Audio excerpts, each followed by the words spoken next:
नवरात्र बड़ा ही पावन 9 दिवस का व्रत है। श्रद्धा भक्ति लेकर आप बैठे और चंद्रघंटा माँ का ध्यान करके आप उनका आराधना करें। दूध से बनी हुई वस्तुओं का भोग लगाएं, चंदन आदि षोडशोपचार पूजन करें। तीसरे दिवस चंद्रघंटा माँ का जो पूजन है उसमें हम सब ग्रे या हल्का ब्राउन कलर का वस्त्र धारण करें और उन्हें प्रदान भी करें। नमस्कार, आप सभी का लाइव सिटीज में बहुत बहुत स्वागत है। आज हमारे साथ आचार्य गोखलेश शास्त्री जी मौजूद है, तो सबसे पहले तो आपका बहुत बहुत स्वागत है। राधे राधे, जय माता दी सभी भक्तों को। नवरात्रि के तीसरे दिन माँ चंद्रघंटा की पूजा आराधना की जाती है। ऐसे में मैं चाहूँगी कि आप इसके बारे में बताएं, भक्त जो है किस तरीके से माँ चंद्रघंटा की पूजा कर सकते हैं, क्या पूजा की विधान है। नवरात्र बड़ा ही पावन 9 दिवस का व्रत है। सभी भक्त इसे श्रद्धापूर्वक पवित्रता रख कर मनाएं जी। और नवदुर्गा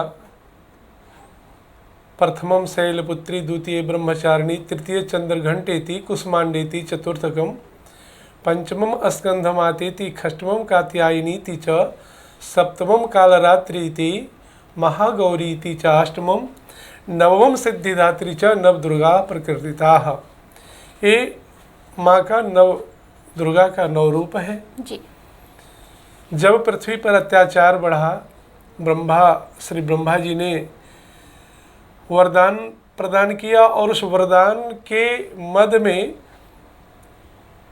वर पाकर दैत्य लोग बड़े उत्पाती हो गए। उन्हें वरदान मिल गया था कि किसी सृष्टि के किसी मानव से, किसी से मेरी मृत्यु नहीं हो, किसी अस्त्र शस्त्र से मेरी मृत्यु नहीं हो। तो माँ ने जगत के कल्याण के लिए अपना स्वरूप धारण किया और अपने सभी शक्तियों से सभी दुष्टों का संहार किया और भक्तों का कल्याण किया। माँ कैसी हैं? सर्व मंगल मंगल्ये शिवे सर्वार्थ साधिके, शरण्ये त्र्यंबके गौरी नारायणी नमस्तुते। माँ के शरण में जो आ जाए वह कल्याण करती हैं माँ। ऐसे माँ को, ऐसे जगत जननी माँ को हम सब बारंबार प्रणाम करते हैं। चंद्रघंटा माँ का तीसरे दिवस पूजन होता है। कहते हैं कि चंद्रघंटायाम जस्याः सा चंद्रघंटा, आह्लादकारी चंद्रमा जिनके घंटा में स्थित हो वो चंद्रघंटा है, उनका नाम चंद्रघंटा है। माँ चंद्रघंटा तृतीय दिवस आरंभ से जैसे करते आ रहे हैं, पावन होकर स्नान आदि करके अपने शुद्ध आसन पर विराजें और पुरोहित के द्वारा या फिर स्वयं जैसे पूजन करते हैं उस दिन श्रद्धा भक्ति लेकर आप बैठे और चंद्रघंटा माँ का ध्यान करके आप उनका आराधना करें, भोग लगाएं। जैसा कि पहले भी हम सब बताए हैं कि चंद्रघंटा माँ के लिए दूध से बनी हुई वस्तुओं का भोग लगाएं, चंदन आदि षोडशोपचार पूजन करें, पुष्पमाला बिल्वपत्र आदि सौभाग्य सामग्री सभी कुछ लगाकर धूप दीप आदि दिखा करके भोग लगाएं, नैवेद्य लगाएं और फिर प्रार्थना करें माँ का।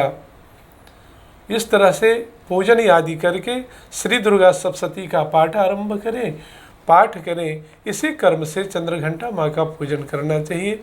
ऐसा करने से आपके घर में, आपके परिवार में कोई भी कष्ट बाधा आ रहा हो उसका निवारण हो जाता है। चंद्रघंटा माँ बड़ी कृपालु है। अगर माँ के इस स्वरूप की पूजा कर रहे हैं तो वस्त्र, माँ को इस दिन किस रंग का वस्त्र चढ़ा सकते हैं? चंद्रघंटा माँ यूँ तो नवरात्र में शुद्ध वस्त्र धारण करके करें और विशेषकर नवरात्रों में लाल वस्त्र का बड़ा महत्व है। लेकिन दिन प्रतिदिन के हिसाब से यदि हम लोग देखें तो तीसरे दिवस चंद्रघंटा माँ का जो पूजन है उसमें हम सब ग्रे या हल्का ब्राउन कलर का वस्त्र धारण करें और उन्हें प्रदान भी करें। तो इससे पुण्य की प्राप्ति होती है। अगर बात आ जाते हैं कि माँ की आरती पे आते हैं और अगर दिया की बात कर लें तो उस दिन जो तीसरे दिन जिस दिन चंद्रघंटा माँ की पूजा की जाती है, तीसरे दिन हम किस चीज़ के दीपक जला सकते हैं? घृत का ही दीपक जलाएं और कर्पूर आदि अवश्य प्रयोग करें। घृत का दीपक जलाएं, आरती भी घृत दीपक से ही करें, कर्पूर से करें और इस तरह से आराधना करनी चाहिए माँ की। माँ की पूजा में धूप दिखाना भी बहुत ही शुभकारी होता है। षोडशोपचार, हाँ जी, तो उसके बारे में मैं चाहूँगी कि उसके कोई नियम होंगे? नहीं, वो जो षोडशोपचार 16 वस्तुएं से जो पूजन है माँ की, उसमें धूप दिखाना एक अनुकर्म में है। तो धूप तो नित्य ही दिखाया जाएगा और नवरात्र में धूना का बड़ा महत्व है। धूना जो होता है उसे अवश्य दिखाना चाहिए। यह जो नवरात्रि है, विशेष करके नवरात्रि 4 नवरात्रियां हैं जी। और प्रथम चैत्र नवरात्र है जिसको वाशांतिक नवरात्र कहते हैं, और दूसरा फिर आषाढ़ मास में नवरात्र है, फिर यह शारदीय नवरात्र है, और एक गुप्त नवरात्र है जो माघ महीने में होता है।